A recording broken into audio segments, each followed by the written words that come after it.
so sick of reality TV. I'm so tired of my girlfriend ignoring me. I sure could use a little bit of company. So I'm gonna get started on flavoring the beef broth to make it the broth for pho. I'm using my standard beef broth because I'm going to use it for some other things too. If you want to be truly authentic Vietnamese, use specific beef knuckles and you sear the onions, and there's several more steps than I use, but this is good. It's homemade broth from bones. I roasted the bones, I boiled them with some aromatics, some carrots, and some onions and celery, and then pour it off the solids, throw those away, and chill the broth overnight so you can skim the fat off like in one solid Frisbee piece. There was about an inch of fat on top, so it's totally worth taking the time to chill the beef broth and skim the fat off. So that's what we're going to work with here. However, I would say if this is your first run at pho, you've never made it before, you've never worked with the spices or any of the other ingredients, you know what, don't be like, just use some beef broth. Buy some good bouillon or buy some boxed pre-made broth. Campbell's even already makes a pho broth. I haven't tried it, so I can't tell you whether or not it's good, but you could get the first step underway, which is the beef broth, and cook it with the seasonings that you're going to need, including fish sauce. This is one thing that you truly do need and cannot be without. Star anise is another one that you absolutely must include in the recipe, or it will not taste like the pho that you're used to. So what you save in time, maybe not fussing too much over the broth, you can make up for in the spices. And once you've tried it, and if it makes you happy, you know, get online and look for some authentic Vietnamese recipes, and go right back to buying the beef knuckles and searing the onions and the whole 9 yards that an authentic recipe would use. But this is kind of a quick Canadian shortcut, okay? So I'll get the beef broth in a pan and I'll show you how to work with the various spices.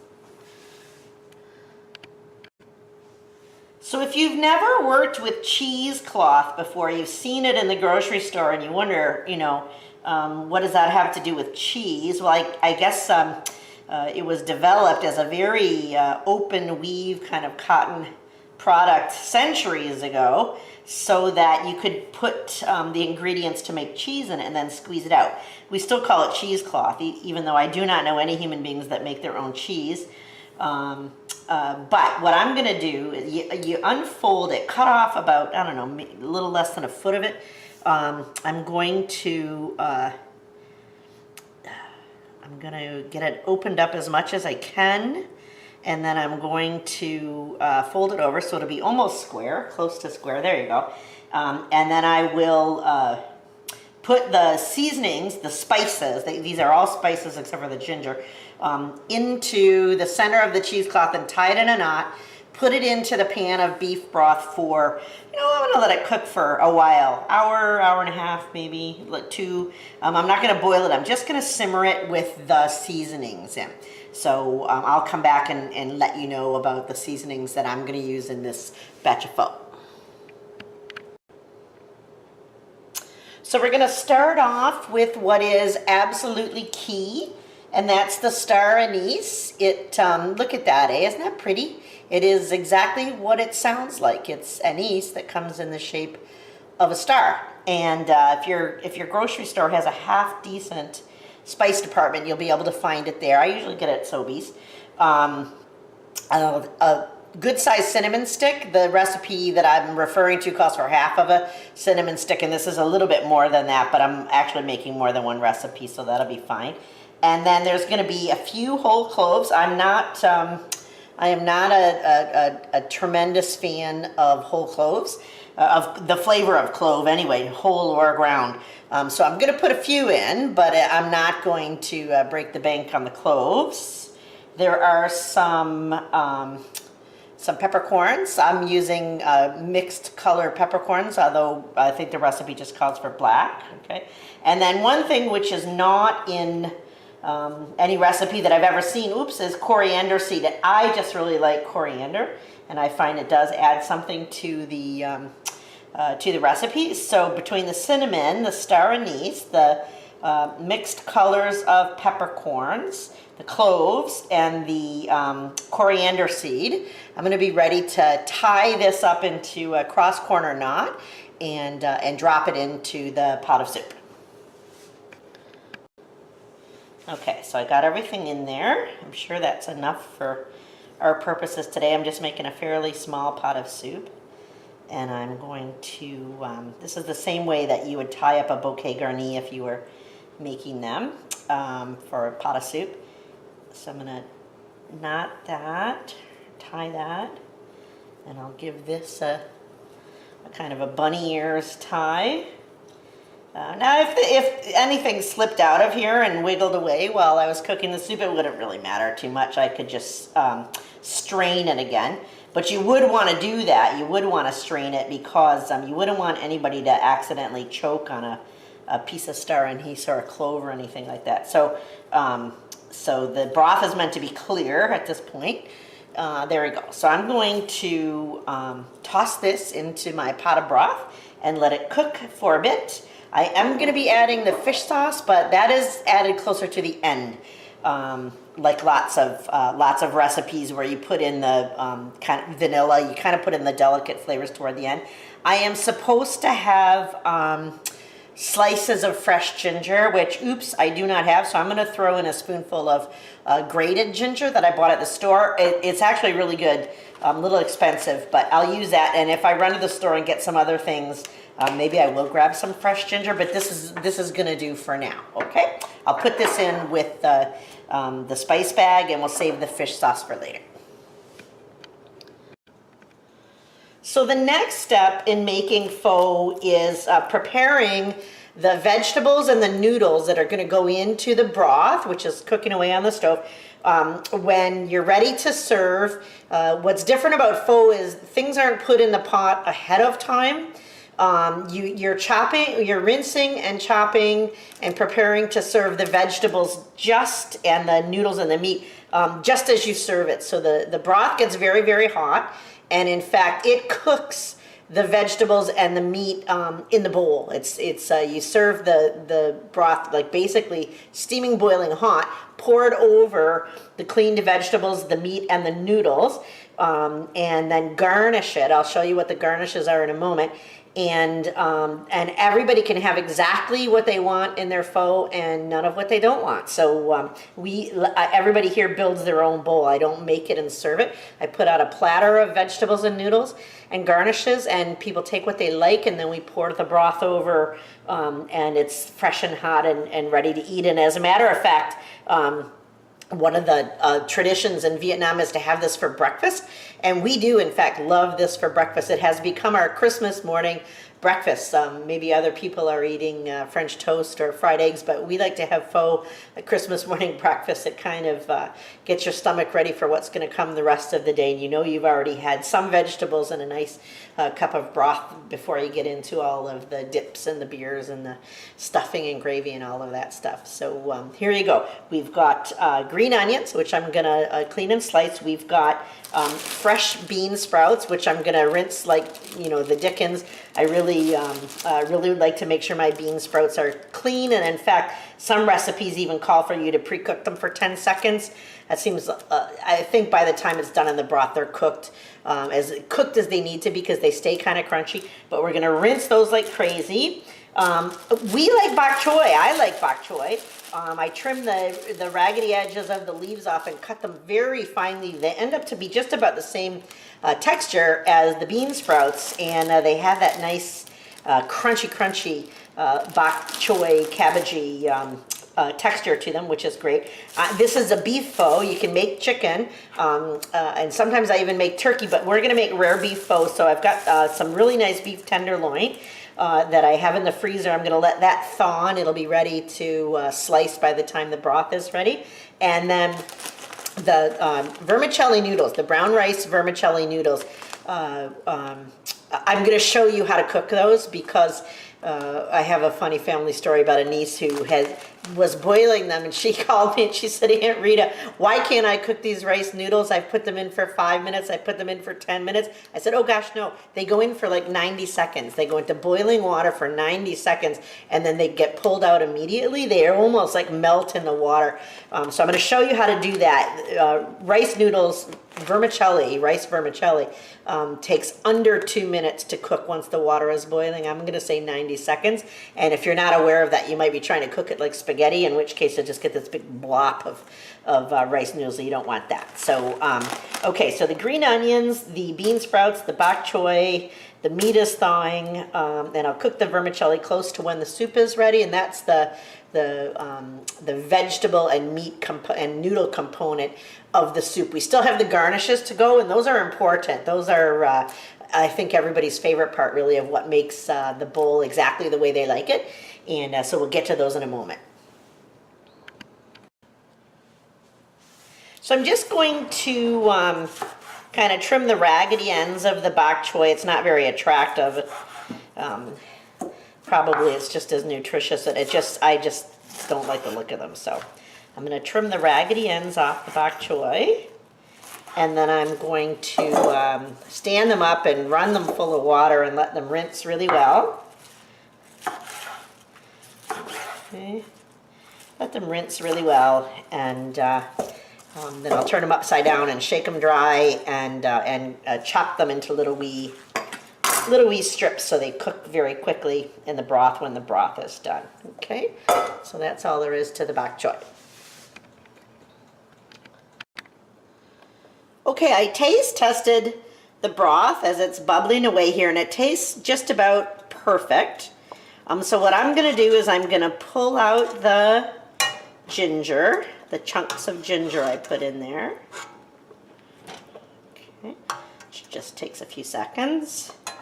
And then also I'm going to pull out the spice bag. Okay, so here's all the star anise, the cinnamon, the cloves, the coriander seed, the pepper seed. Okay, out it comes.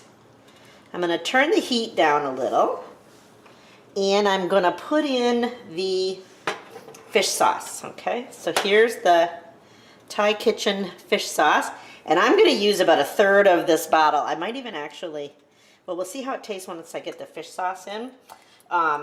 Because it's cooked down so much, the beef broth is really strong. I might actually add a little bit more water to it, but I'll test it after I put the fish sauce in and let it kind of simmer at a gentle temperature for a while. How are we doing there? Okay, you don't need to watch me do this. I'll show you the end result. But so the spices are out, the fish sauce is going in. We're going to let it just simmer along a little bit. This is, okay, that's probably a good amount to start off with, about 1/3 of the bottle. This is essential to the taste. It won't taste like pho without the fish sauce. So we'll be back in a bit with the vegetables and so forth, and let the fish sauce kind of blend in with let the flavors marry. So I'm going to chop this bok choy in half. I'll just cut off the stem end, and then I'll cut the whole thing in half. Make the pieces a little bit more manageable, and give them as pretty much as thin and narrow a little slicing as I can manage. I'm just going to cut one of them because I'm the only one eating this today. If I was cooking for a crowd, I would probably have chopped up all 3, but that's good enough for now. Okay. This white end here is so nice and crunchy. I really, really like it. I know it's not traditional in pho, but I guess pho could be, you know, if it's for your family, you can put in it what you want. And then the people who are eating it don't have to take it if they don't like it, because they each make their own bowl. So that's how that goes. Okay, so that'll be nice, and it'll cook just enough in the hot broth to keep it crunchy, but make it edible. Okay. Those are baby bok choy, by the way, not full size bok choy.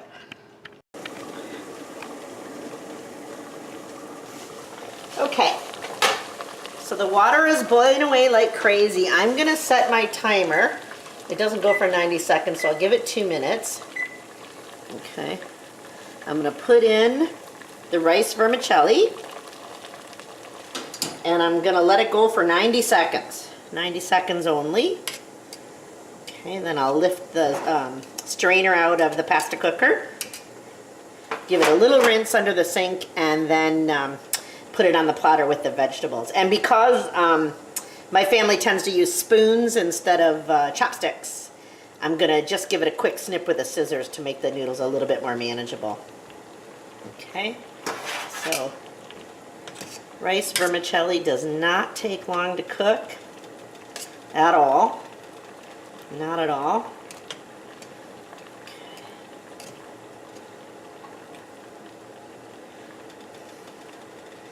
And give it another 30 seconds. I don't mind to move it around a little bit just to make sure that all the noodles get equally soaking. Okay.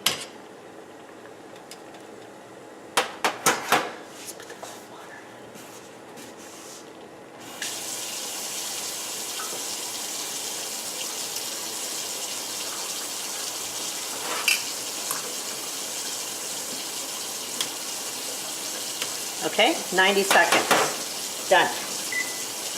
Take that.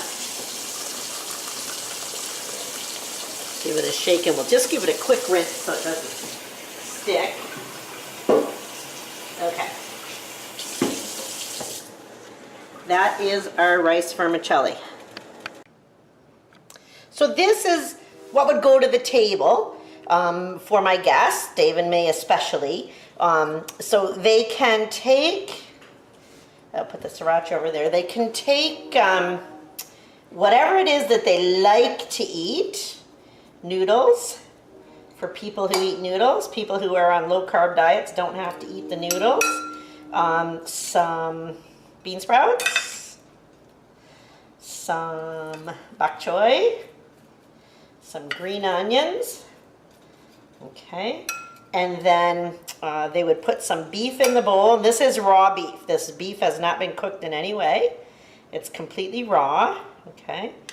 And then I'm gonna ladle the very, very hot broth on top of that.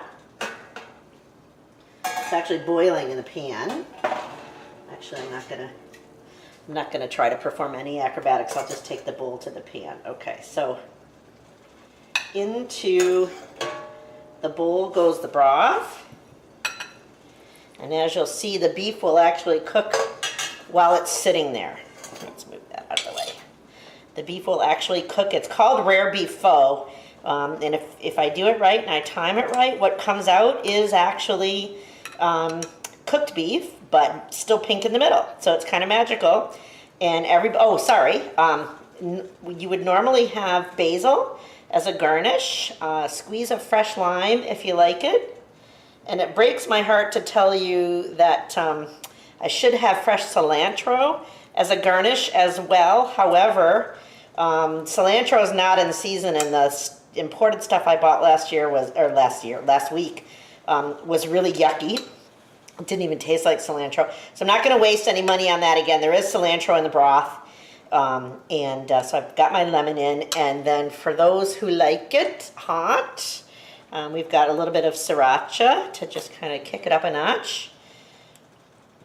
And there you go. There is rare beef pho, and that beef is cooked perfectly.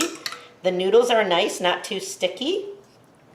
Squeeze a lime, squirt of sriracha, some fresh basil, and there you go. You've got it. And I'm actually, next time I do this, I'm going to try snow peas.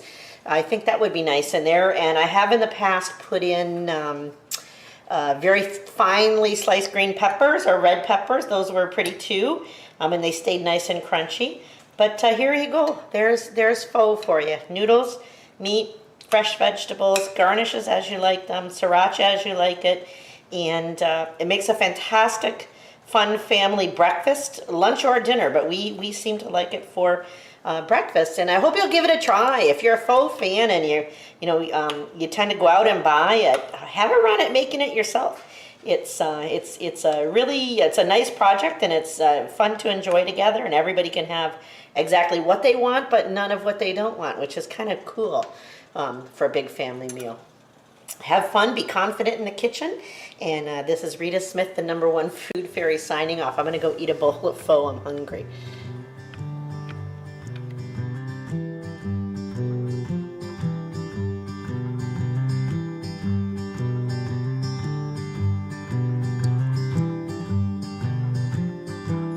I'm so sick of reality TV. I'm so tired of my girlfriend ignoring me.